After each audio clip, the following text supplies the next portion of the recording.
adia e ba be sua no kin ayaresa yebesa yare na adia we see no kin a very very powerful. Okay. Ni power benya bi obeyibia no kin ebeboa no. Wow. Also na nse na be kire kubi hu no. And krepa Like say kubi wo sensene ne hu no na ne hu na yekoto agu.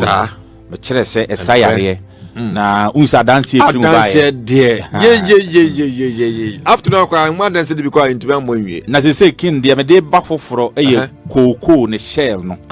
Koko ya ye koko ya. Koko abre.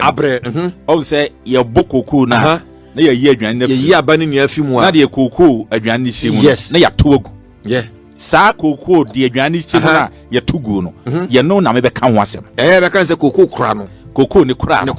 Aha. Yeah. On koko. Yeah. Koko ye di ya. Ni ye de ye milo yi. Me hu pa. O se koko ni bere. Yes. Ni akote. Yate ya na ya bo. Ye bo a ni ye abana isi mu no. Na ne konko no. Ni ya to agu. Yeah. Ba me be kire ni pa mani pa hu se koko ni konko no kura tumi wom ese na aduane no. Hey, I am telling you. Odifo kwa udi biba. Okwa baba udi biba. Me say kin.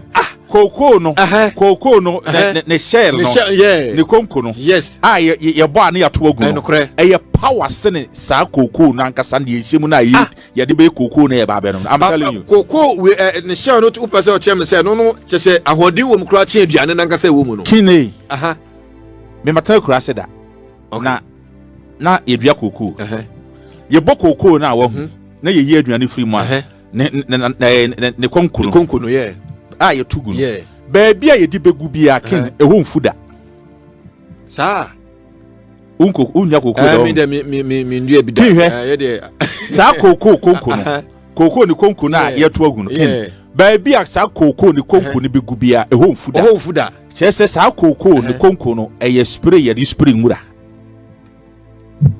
I am telling you. Yeah, the sheda nye koko hu adwuma da. Me see e spray this spray ngura na me nka ho ase me nko ho. The person be manfo hu say kin. Wow. Onyankopon kin 2 minutes na bogi. I am telling you. Wow. Onyankopon di bibia ni pa be boy wo wi aso de amaye. Me see koko kin. Koko koko. Ni konkuru. Yeah. Obo koko na uye aduane free mu a ne konko na ye to agu no. Kin yare ye sawo wi ase no.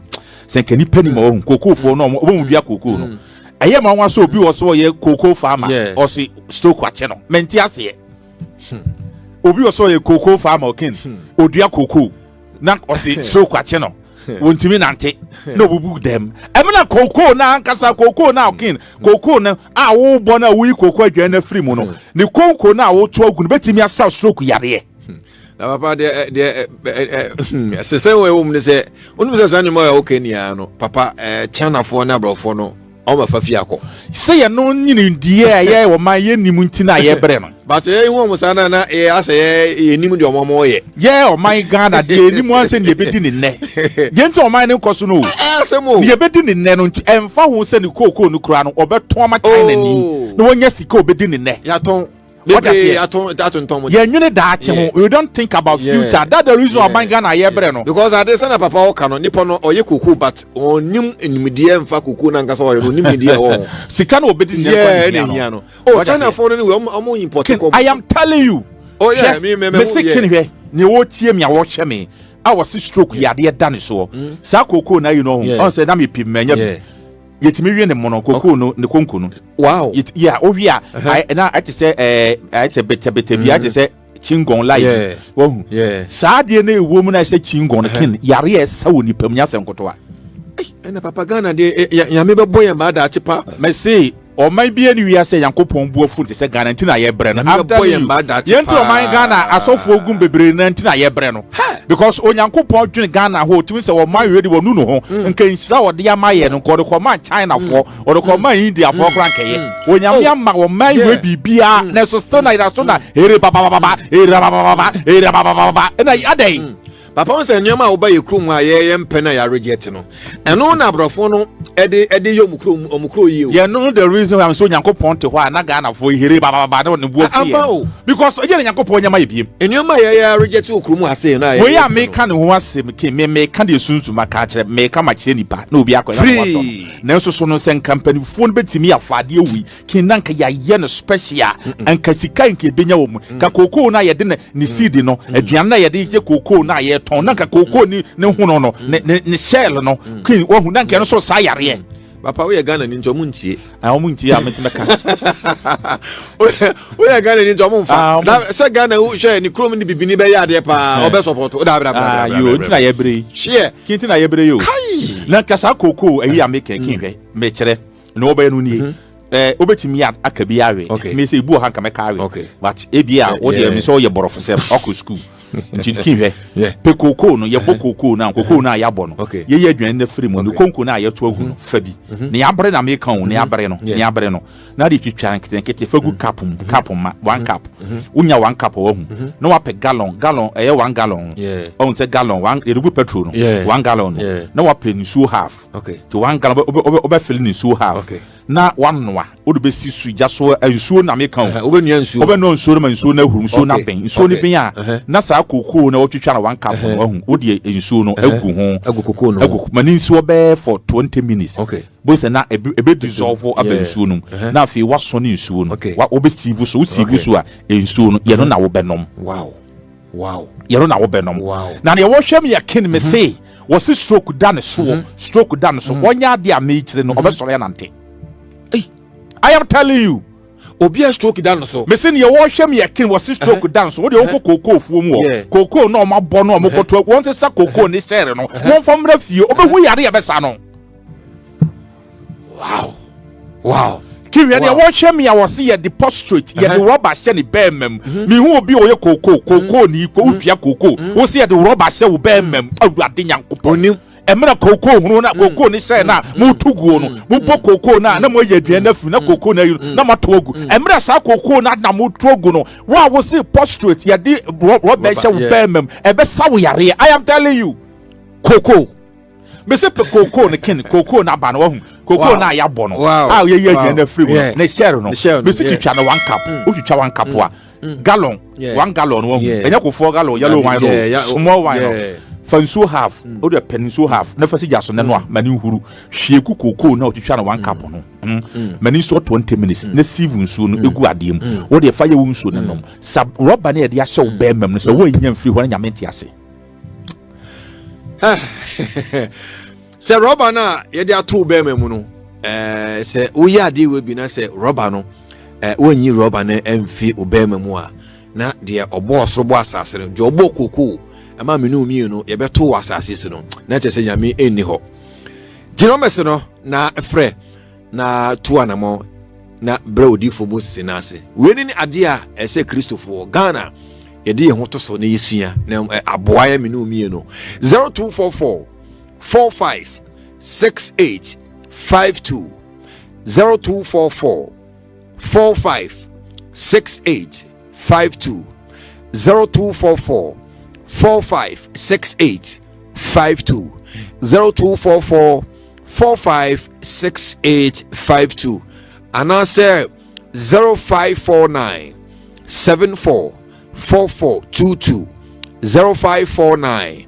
744422 0549 744422 patro friend no mesi sisi ya me no kase ya wo hwe ya utie ya fresisi ya na bepie mu ewo asore efio papa me patro ma me se ebi obi ho perentem obetumi atwitwa na wanwea ne sa na wano mu ana dabi evansi jaso no a evansi jaso dabi uri si jaso no a wase no obi wo ha dabi kin aduane kura se yenti ase yie dabi evansi jaso aduane kura wo mu ye vegetable kura bo so obi kura sometimes timi so obi nam krom na obi aye salad na eso no na obi to adi yare na kemika kwa na akire o because salad kin salad u di siwo na edu 2 minutes pe asay yo papa yenimo no be nam kuro be popo from an apartment popo any pineapple na esun awia mu no de nam no be ahia bi no ato bi adi wo so wudi aduane be yare na wo de ma wo sir